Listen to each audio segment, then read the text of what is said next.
Hello दोस्तों, welcome to this channel. कुछ दिन पहले मैंने एक नोटिस जो है वो आपके साथ शेयर किया था, जिसमें कि स्टेनोग्राफर्स के लिए कुछ रिक्रूटमेंट वैकेंसीज़ जो है वो निकाली गई थी बीएसएफ और असम राइफल्स की तरफ से। सेंट्रल लेवल पे हैं ये। वो उसका शॉर्ट नोटिस था। ये इसकी फुल नोटिफिकेशन जो है वो आउट हो गई है, तो मैं उसी की डिटेल्स आपके साथ जो है वो शेयर करूँगा। इसी के साथ साथ अगर शॉर्ट हैंड से रिलेटेड आपकी कोई भी क्वेरी है तो आप मेरे टेलीग्राम चैनल जेके शॉर्ट हैंड अकेडमी पर विजिट करके अपनी क्वेरी मेरे साथ जो है शेयर कर सकते हैं। और अगर आपको आउटलाइंस में कोई प्रॉब्लम होती है तो वो भी आप इस वीडियो के नीचे कमेंट कर सकते हैं, या टेलीग्राम चैनल को फॉलो करके वहाँ मुझे टेक्स्ट जो है वो सेंड कर सकते हैं। मैं उसकी आउटलाइन जो है आपको प्रोवाइड करवा दूँगा। इसी के साथ साथ जो है मैंने एक वेबसाइट भी है जो लॉन्च की है, जिसमें सिर्फ स्टेनोग्राफर्स के लिए वो हेल्पफुल रहेगी। आपके जो मैटर्स आप ट्रांसक्राइब करते हो उसके एरर फाइंडिंग के लिए। तो अगर उसका आप जो है बेनिफिट लेना चाहते हैं तो उसके लिए भी आपको टेलीग्राम में मुझे टेक्स्ट करना होगा। तो मैं उस वेबसाइट का लिंक आपको जो है फॉरवर्ड कर दूँगा। ठीक है, तो वो वेबसाइट बिल्कुल फ्री है, तो फ्री में आप वहाँ पे टेक्स्ट जो है वो दे सकते हैं। ठीक है, टॉपिक पे वापस आते हैं। तो यहाँ ये कह रहे हैं कि इस वेबसाइट के थ्रू आपको जो है ऑनलाइन फॉर्म भरना होगा। तो इसकी जो एप्लीकेशन की डेट है वो है 9/6/2024 से 8/7/2024 तक। ठीक है, लगभग 1 मंथ जो है आपको टाइम मिल रहा है फिल करने के लिए। उसके साथ साथ यहाँ बता रहे हैं कि ये एएसआई की पोस्ट होगी, जिसको कि स्टेनोग्राफर या कॉम्बैटेंट स्टेनोग्राफर भी कहते हैं, और इसमें हेड कांस्टेबल की भी हैं। उसी के साथ साथ यहाँ पे एक वारंट ऑफिसर, जिसको कि पर्सनल असिस्टेंट भी कहते हैं, ठीक है, उनकी पोस्ट जो है वो भी साथ में एडवर्टाइज़ हुई है। यहाँ पे ये कह रहे हैं कि ऑनलाइन मोड पे है टोटली। इस वेबसाइट के थ्रू आपको जो है ऑनलाइन फॉर्म फिल करना होगा, कोई अदर मोड जो है वो नहीं चलेगा यहाँ पे। तो यहाँ पे आपका रिटर्न भी होने वाला है सीबीटी मोड पे, इंग्लिश और हिंदी दोनों में होगा। स्किल टेस्ट भी जो है वो हिंदी और इंग्लिश दोनों में होने वाला है। ठीक है, नेक्स्ट हम देख लेते हैं। वो कह रहे हैं कि एडमिट कार्ड आपको अपनी जो मेल आईडी होगी वहाँ पे वो भेजेंगे। ठीक है, उसी के साथ साथ आप इस वेबसाइट के थ्रू भी जो है वो डाउनलोड कर सकते हैं। तो वैलिड जो आपने ईमेल देनी है वो वैलिड होनी चाहिए। ठीक है, जो जिसको कि आप यूज़ करते हैं। यहाँ पे इन्होंने पेमेंट बताया हुआ कि एएसआई का पेमेंट यहाँ पे, ठीक है, 30,000 से लेके 92,000 के आसपास है। उसी तरह हेड कांस्टेबल का 25,000 से 81,000 तक यहाँ उन्होंने बताया हुआ है। उसी के साथ वैकेंसीज यहाँ पर उन्होंने बताई हुई हैं। एएसआई जो स्टेनोग्राफर्स हैं उनके लिए, और वारंट ऑफिसर पीए की जो पोस्ट है उनके लिए। जैसे कि यहाँ बीएसएफ के लिए 17 हैं, यहाँ सीएसएफ के लिए 146 हैं। तो आप यहाँ पे देख सकते हैं खुद। ठीक है, अपनी प्रेफरेंस के अकॉर्डिंग आप भर सकते हैं। ठीक है, जिस फोर्स में भी आप जाना चाहते हैं। उसी तरह हेड कांस्टेबल की भी यहाँ पे इन्होंने ब्रेकअप यहाँ पे दिया हुआ है। तो यहाँ कह रहे हैं कि liable to serve anywhere in India. ठीक है, कहीं भी आपकी ड्यूटी लग सकती है। यहाँ एज के बारे में उन्होंने बताया हुआ कि 1/8/2024 तक आपकी एज जो 18 से 25 के बीच में होनी चाहिए। बाकी एज रिलैक्सेशन कैटेगरी वालों को जो है मिल जाएगी, वो आपके सामने यहाँ पे उन्होंने दिया हुआ है। SC/ST के लिए 5 साल, OBC 3 ईयर। उसी तरह आप देख सकते हैं आगे भी। तो इसकी PDF जो है वो भी टेलीग्राम चैनल पर आपको मिल जाएगी। ठीक है, तो जल्दी से टेलीग्राम फॉलो कर लो। और ये वीडियो अगर इन्फॉर्मेटिव लग रही हो तो इसको भी लाइक कर देना।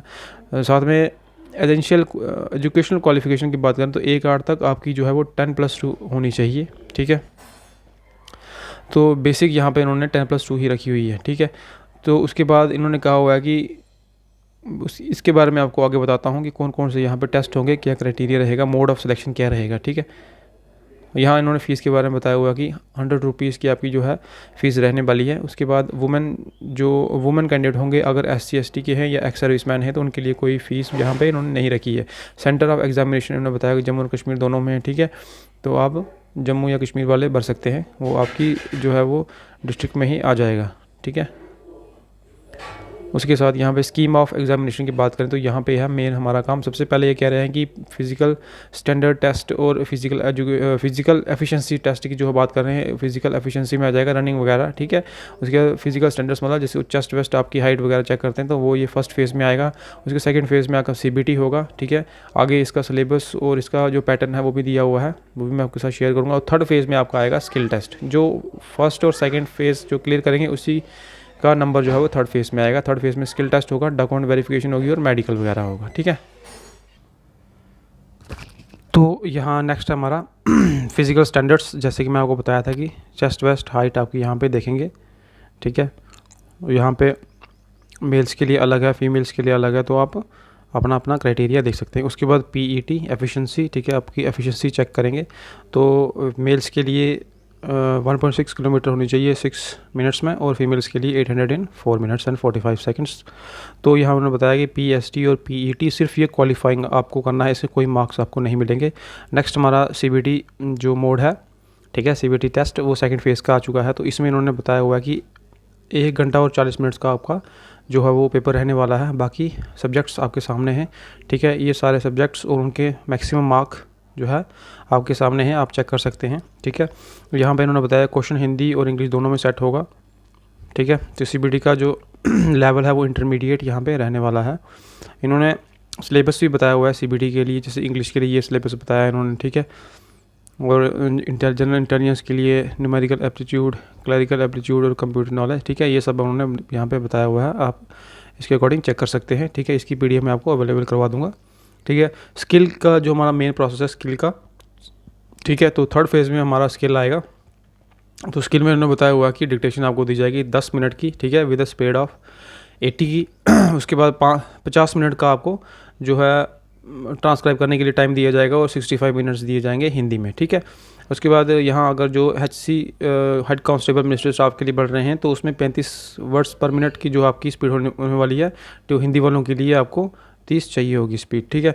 यहाँ उन्होंने बताया होगा कि स्किल टेस्ट जो टाइपिंग टेस्ट होगा कंप्यूटर्स में होगा, ये बाकी नॉर्मल ही है। स्किल टेस्ट भी ये उन्होंने कहा हुआ है कि ये क्वालिफाइंग नेचर का ही है, ऐसे कोई मार्क्स नहीं रहने वाले हैं, ठीक है। एरर की इन्होंने बताया हुआ कि एरर कैसे निकालेंगे, इंक्लूडिंग स्पेलिंग, इसकी मैंने अलग से वीडियो बनाकर रखी हुई है, ठीक है। आप मुझे कमेंट करना या मैसेज करना टेलीग्राम पे, मैं उसका लिंक आपको बता दूंगा कि एरर फाइंडिंग कैसी होती है, ठीक है।